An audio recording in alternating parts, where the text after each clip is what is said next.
పలుకవే ఒక మారు నవ్వుతూ బదులీవే పెదవిపై పెదవుంచి మాటలను చొర్రుకొని వేళ్ళతో ఒత్తిన మెడపై రగిలిన తాపం ఇంక పోలేదు.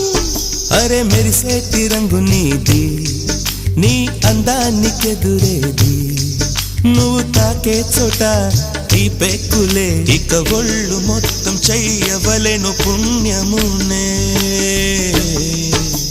నెల్లూరి నెరజానా నే కుంకుమల్లె మారిపోనా నువ్వు స్నానమాడ పసుపులాగా నన్ను కొంచెం చూసుకోవే.